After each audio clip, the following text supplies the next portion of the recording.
Welcome in, Retriever fans. Another edition of the UMBC Baseball Weekly Report, recapping the week that was and looking ahead to the week that will be for UMBC Baseball with UMBC Baseball head coach Liam Bowen. Coach, welcome in. Thanks, Dave. The Retrievers are coming off an 0-4 weekend up at division leader Stony Brook. Coach, just give a quick recap of the weekend. Stony Brook kind of got out on you on Saturday. Sunday, a little bit better, but just two heartbreaking losses where Stony Brook came back late in the game. Sure. So, an 0-4 weekend, obviously that's not what we intended when we went up there. I thought all four games were really hard fought and competitive. I mean, we ended up, I believe, losing by a total of 6 runs on the weekend. So everything they earned off us, but in each game they were a little bit better than us. I think first off, you got to give them a lot of credit. Stony Brook, I believe they're now 15-1 in our conference. I think a recent poll that somebody sent me had them as the number 26 team in the country. This was not an everyday mid-major team that we were going and playing at their house. So it was a big challenge for us. I thought the guys, from a performance standpoint, we had a lot of parts of these games where we really responded to the challenge. Like there's a lot of reasons to be encouraged within these games, but we have to take a lesson from this. We have to understand that right now these guys are setting the standard in our league, and we are not quite up to that standard yet. We're close. We're knocking on the door, but in each game they were able to just be a little, mostly just play a little cleaner than us, and all those good things that we did, we weren't able to turn it into a W, which is obviously what we want to do each game. So it's kind of a balance for me, like a balance of, encouraged with some of the things that we saw, but certainly far from satisfied with the results. We want to make the results better next time around. And we've been talking about it all season long, putting it together, getting that pitching performance in one game and also having the hitting as well. But I think you're starting to see, and I think fans are starting to see, it's starting to look like it's starting to come together, starting to gel. Pitching performed pretty well, even though you got 4 losses. And the hitting, especially on Sunday, was there. You gave yourselves chances to win. Just talk about how it looks like it's starting to really start to come together now as we head towards the final month of the season. Sure. I think we had the lead, if I'm not mistaken. I think we had the lead in each game. Games on Sunday. We had a chance to win. I thought for long stretches we kept up with them from a pitching standpoint. We had an inning or two on Sunday that hurt us, but they're a tough team to keep up with. They've got 3 fifth-year guys in their rotation, and their number 4 is a really talented junior who, I think is pretty clearly about as good as there is in that position in the pitching staff in our league. So I was pleased with the way that we swung it in general. Those guys are not easy to earn runs off. And again, long stretches where I thought we played as well or at times maybe a little better than them. I think in our sport, it's such a war of attrition, Dave, as you've been watching our games for a long time. When one team is consistently a little tighter on things, we call them free 90s, the free bases that you give up from a defensive standpoint, the errors that you make, the pass ball, wild pitches, some of those chances for the other team to move up 90 feet.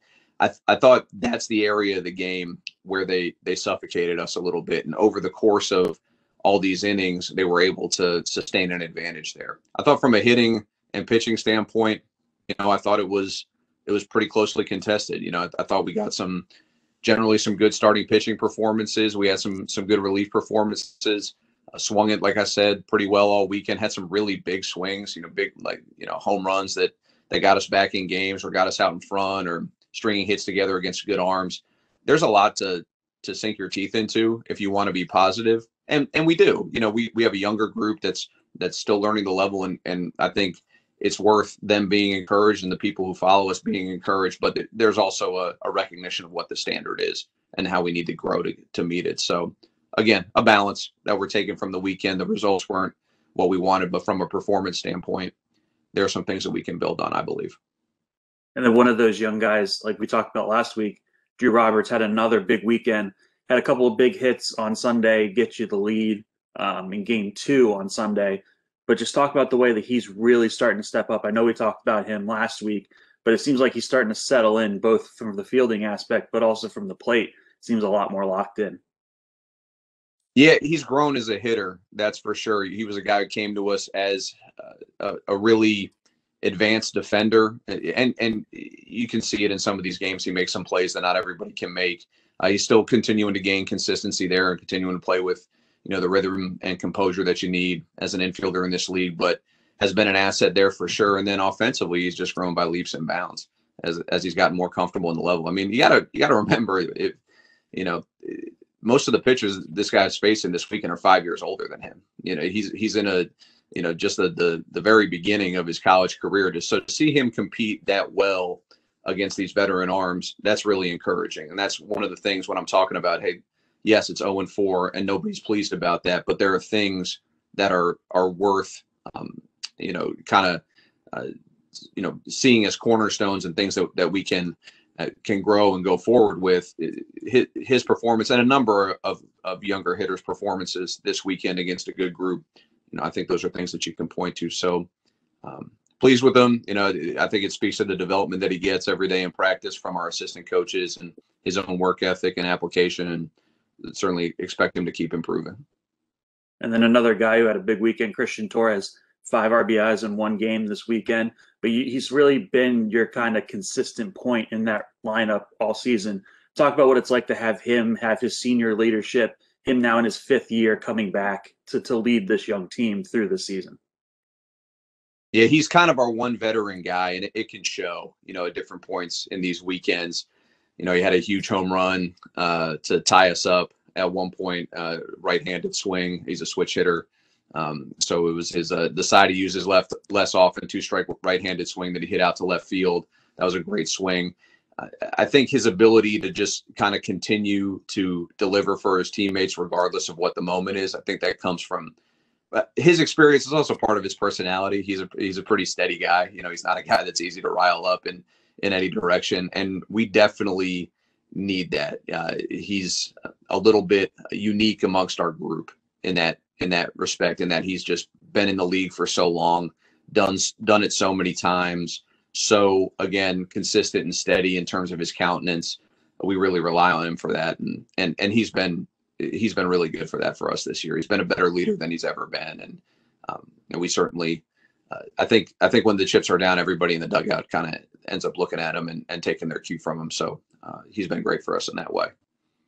And then we talked about the pitching staff starting to find their footing, find their grooving. One guy this weekend, Luke Wooten, and even last weekend, he gave up a 5-run inning in the first against Hartford, settled in and got the win as the team came back last weekend. This weekend, kind of a similar situation, had a rough inning, but really settled in. He's been a guy that really it's been around the team a couple of years now, hasn't really gotten his shot, but now that he's getting his shot, really making the most of it.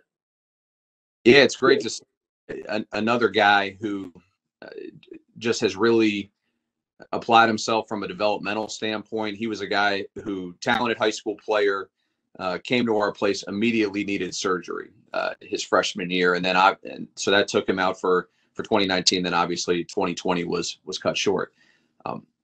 Definitely a guy who has good stuff, a guy who's, I think, continuing to learn how to apply that stuff. And it's just awesome to see him pitch through these jams and find a way to continue to compete and give us some length in these games. He got through 6 innings for us on Sunday. And that's just really hard to simulate in a bullpen or a scrimmage setting. It's really tough as a coach when you're trying to develop these guys and get your practice plan together. It's really tough to put your pitchers in a situation where they're on their 90th pitch and they have to get a punch out with a guy on base to finish out an inning or what have you. So to see him respond in these competitive moments as a guy who's got some talent and has done the right things from a developmental standpoint, really, kind of kept his foot in the dirt and worked hard. It's good to see. It's good to see him being rewarded. And I thought on balance, we generally got pretty good starting pitching. I thought our pitching, particularly on Saturday, was really good. I thought Hamilton and Salata were good for us. Tyler McDonald was super out of the bullpen. Joe Nestor the same. A little more uneven on Sunday, but overall, again, we can move forward with it. It's as we kind of get into the business end of the season, I feel not perfect about it. We need to keep improving, but pretty good about the way our pitching's trending. And then we're heading to the final month of the season. Still a lot of baseball to be played, a lot of moving around in the standings. Even with the 4 losses, still in the playoff hunt. coming up here with a big weekend against Binghamton. Talk about being able to come home now, kind of resetting and having this time off to kind of get the guys' minds right as you come into a big weekend against Binghamton. Sure. And the nature of the schedule has allowed us to structure things differently. We've been able to rest guys at different points, take more time in the weight room, to structure practice a little bit differently. So we've been taking advantage of all that for sure, with no midweek games. And there's continue to be hoops to jump through, from a COVID standpoint, but we get that, and we're appreciative that people are helping us with it. So that takes the time that it takes. Like Dave, you say it's a big weekend, and I understand why. I can honestly tell you I haven't looked at the standings. I don't know what they are. It's not important to me at this point in the season. And one of the kind of mantras that we have with our group is there's no such thing as a big day. I'm a person, and everybody deals with these things differently, but I can just kind of share my own view on it. My own beliefs is I'm a person that I don't like it if somebody comes up to me and we have a game and says, hey, it's a big game today, or it's a big day. It's like, well, to me, the big day was, what were we doing this winter? When everybody was, going to holiday parties, were we in the batting cage? What was I doing early in the morning when it was time to plan a good practice? While I'm drinking my coffee and getting ready for the day, making sure that we're, the group has the right leadership and we're charting the right course. What was it? The big days were, when we were recruiting these guys and getting to know them and their families, making sure they were the right guys. I think if you kind of put the big day at the end of all of that process, I think you're getting it backwards. So we feel good about the work that we've done. We understand we're not perfect. We understand we need to get better, but we're also encouraged with the trend that we see. I mean, going back to Stony Brook real quick, like that was a team in 2019 where we were probably at the bottom of our cycle and struggling in that particular year that we couldn't stay with when we went to their place. Like we literally just, our assistant coach Terrell has a good way of saying he says it felt like we were playing on a field that was tilted towards them. We just couldn't seem to get any kind of traction. Kind of like fighting your older brother is kind of my phrase for it. And this year it was 4 extremely hard fought back and forth games where we were really close to knocking off the number 26 team in the country. Are we there yet? No, but we feel good about the work that we've done, and that's what's going to allow us to, for this Binghamton weekend and the ones that follow, not really treat them like a big game. I think we're pretty confident that we're going to be able to put some good work out on the field, and we're comfortable competing with that. All right. Well, Coach, appreciate the time as always, and good luck this weekend. All right. Thanks, Dave. Go Dogs. Go Dogs. So the Retrievers back home taking on Binghamton this weekend, Saturday and Sunday at Alumni Field. Then next weekend, they're also at home when newcomer to the league, NJIT, comes to Alumni Field. Also doubleheaders on Saturday and Sunday. All of those games will be available on americeast.tv. Keep up to date with UMBC Baseball, as always, on umbcretrievers.com and the team's Twitter page at UMBC Baseball.